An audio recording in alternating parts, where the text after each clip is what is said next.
Au XIIIe siècle de notre ère, les Mongols, emmenés par Kubilai Khan, occupaient un empire gigantesque qui allait des confins de la Hongrie actuelle jusqu'à la Chine et la Corée.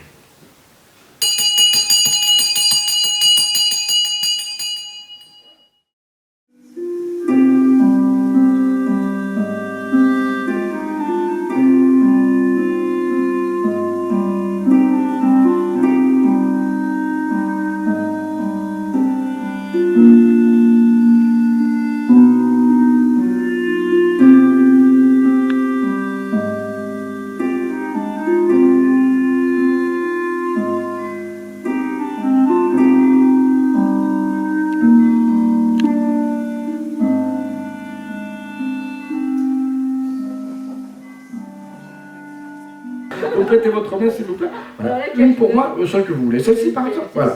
Une balle pour moi, une balle pour vous. Et alors, vous levez le pouce. Le petit bruit, je le fais avec la bouche. Ça, c'est pas... Voilà, nous, ce que j'ai vu que Colette faisait comme ça. Oui, c'est très bien. Mais il faut y croire, en fait. Peut-être que Colette n'y a pas cru suffisamment tout à l'heure. Il faut y croire. Par exemple, quand on y croit vraiment, elle disparaît. Ah ouais. Mais bon, là j'avais une balle dans ma main et Yolande en avait une. 1 plus 1. 2. Vous en avez qu'une? J'en sens qu'une. Bon, bah écoutez, vous ouvrez la main et puis montrez-nous ce que vous avez dans la main.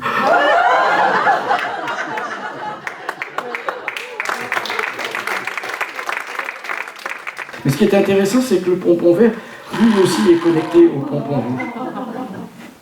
Tout en restant connecté au pompon jaune, évidemment. Et cette fois-ci, le bleu et le rouge sont connectés par une petite corde, mais le bleu est lui aussi connecté au vert. Nous sommes connectés. Par exemple, le jaune est connecté au rouge, mais en restant connecté au vert, bien sûr. Le rouge est connecté au vert, et le bleu au rouge, et nous sommes connectés tous. Les cordes sont parfois longues, parfois courtes, parfois moyennes, peu importe. En fait, la taille des cordes n'a aucune importance. Non. Non, ce qui importe, c'est la connexion. Et cette connexion que vous ressentez, que vous connaissez ici, par exemple, dans cette association, eh bien, cette connexion, elle est magique. Oui, elle ne se voit pas.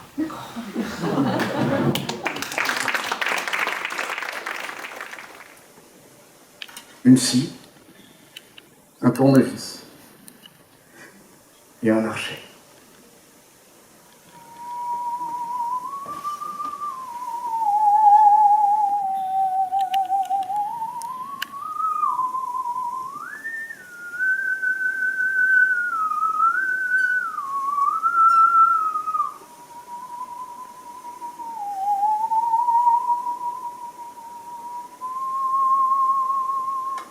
Tout est autre chose.